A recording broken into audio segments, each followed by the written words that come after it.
આવો નજર કરીએ જૂન 2026ના કેટલાક મહત્વપૂર્ણ દિવસો તથા પુણ્યદાયી તિથિઓ પર। 3 જૂન સંકષ્ટ ચતુર્થી, ચંદ્રોદય રાત્રે 9:51 પર। 5 જૂન વિશ્વ પર્યાવરણ દિવસ। 7 જૂન રવિવારી સપ્તમી, સૂર્યગ્રહણ સમાન અને ધ્યાન, જપ, મૌન વગેરેનો પ્રભાવ અક્ષય।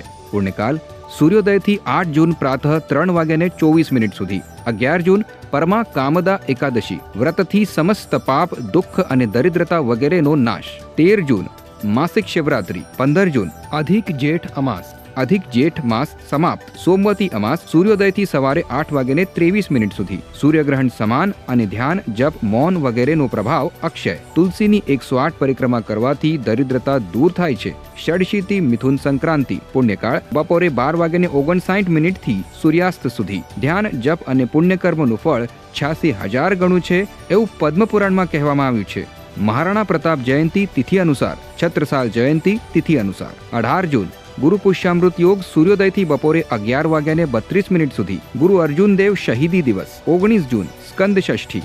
20 જૂન રાણી લક્ષ્મીબાઈ બલિદાન દિવસ, ઝાંસી। 21 જૂન વર્ષનો સૌથી લાંબો દિવસ વિજયા સપ્તમી। સ્નાન, દાન, ધ્યાન, જપ, તપ, હોમ અને ઉપવાસ બધું જ મોટા પાતકોનો નાશ કરનારું છે એવું બ્રહ્મપુરાણમાં કહેવામાં આવ્યું છે। રવિવારી સપ્તમી સૂર્યોદયથી બપોરે 3:20 સુધી। વ્યતિપાત યોગ બપોરે 11:21 થી 22 જૂન સવારે 10:31 સુધી। વર્ષા ઋતુ પ્રારંભ 25 જૂન નિર્જલા ભીમ એકાદશી। આ વ્રતથી અધિક માસની 2 એકાદશીઓ સહિત આખા વર્ષની 26 એકાદશીઓના વ્રતનું ફળ પ્રાપ્ત થાય છે। આ દિવસે કરવામાં આવેલ સ્નાન, દાન, જપ, હોમ વગેરે અક્ષય થાય છે। ગાયત્રી જયંતી, રૂકમિણી વિવાહ। 27 જૂન શનિ પ્રદોષ વ્રત। 29 જૂન દેવ સ્નાન પૂર્ણિમા, વડ સાવિત્રી વ્રત પૂર્ણિમા, કબીર જયંતી। 30 જૂન ગુરુ હરગોવિંદસિંહ જયંતી તિથિ અનુસાર।